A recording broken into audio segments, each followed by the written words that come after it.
inside of you. Pay attention to the psychological aspects. You would have a competitive advantage over any opponent because you would have the mind of an athlete.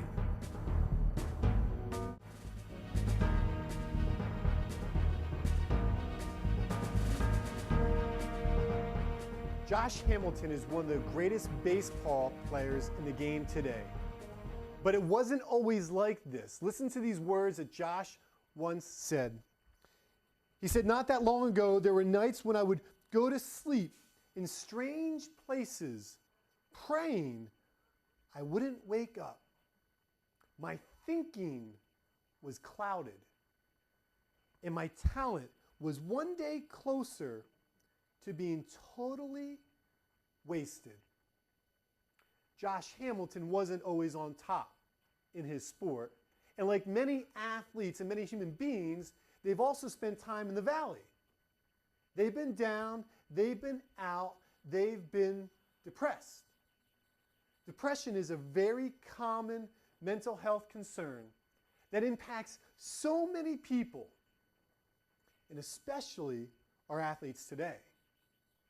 According to a New York Times article on January 27th of 2011, it said that the entering freshman class in 2010 had the worst rated emotional health in the last 25 years. That since this all started, this study 25 years ago, their stress is higher than anyone ever before.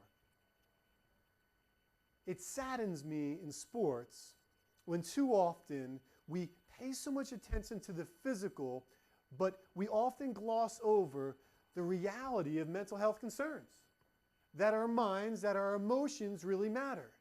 That it impacts our performance. Not everyone on a team is going to be on top of the mountain. And that even those that are on the top spend time in the valley. Has depression ever crept into you? Have you experienced it? And maybe not at a clinical level, but maybe those times when your mood is just down. The symptoms of it would be not what we would typically think for many people, such as lying in bed and crying all day, but maybe it's more like, I just don't feel like doing this anymore. Or I'm not just interested in sports. My appetite's changed, my sleep is different, my relationships are strained. What might it be for you? One definition of depression that I like is hurt held inward. Hurt held inward. That when you're holding all this emotional hurt in, it leads us to imploding. That we keep it in, instead of exploding with the material, we implode. Hurt held inward. Listen to these words here of a gentleman named Rabbi Alan Liu, who wrote these words that describe what many of us experience. He writes, "The thoughts that carry our attention away during prayer or meditation are never insignificant thoughts. And they never arise at random. We lose our focus precisely because these thoughts need our attention. And we refuse to give it to them. That is why they keep sneaking up on us, sneaking up on your attention and stealing it away. This is how we come to know ourselves as we settle into the act of prayer or meditation. And what he's saying is that we can't ignore those private hurts that we've long been holding in, that we've got to address them, we've got to deal with them. How do we do that? One is we need to be aware of it. And we need to be aware that there's help.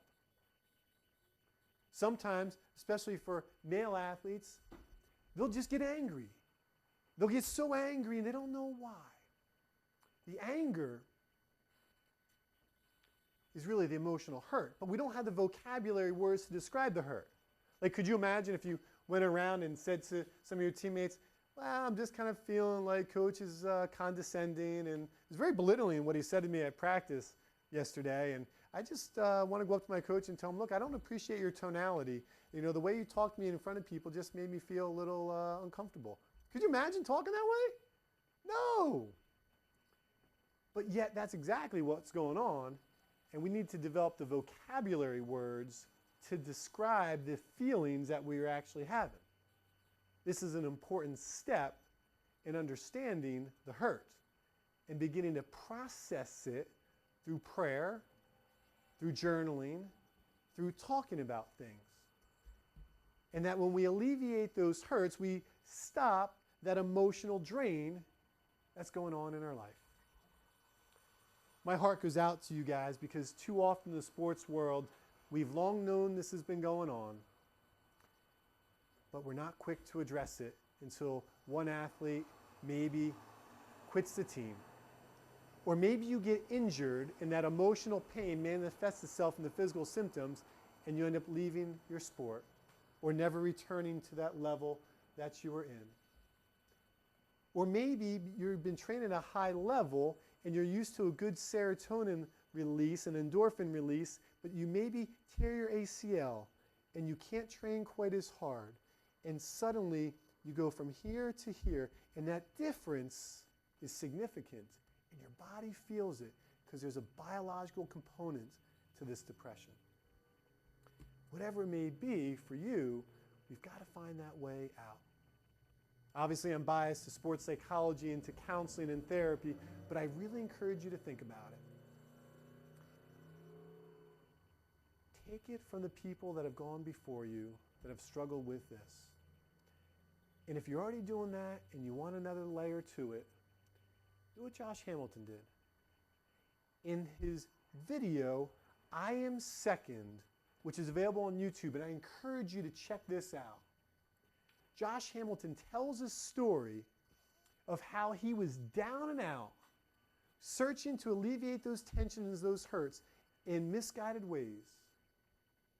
He tells a story of how one night he was so scared by a recurring dream he had of the devil fighting with him that he climbed into his grandmother's bed and said, "Grammy, can I sleep with you?"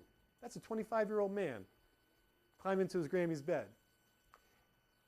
Talk about being down and out. Talk about being depressed. Talk about being lonely. He woke up the next morning and found a passage from Scripture that his grandmother left out for him. It said, "Resist the devil and he will flee from you." A passage from James. And from there, he got on a path that turned his life around, that the depression began to lift. And he saw life anew, and he developed a way out of the depression and to the top of baseball, to the top of his game. If that type of transformation can work for Josh, couldn't it work for you, for me, for us? Couldn't that give us the mind of the athlete?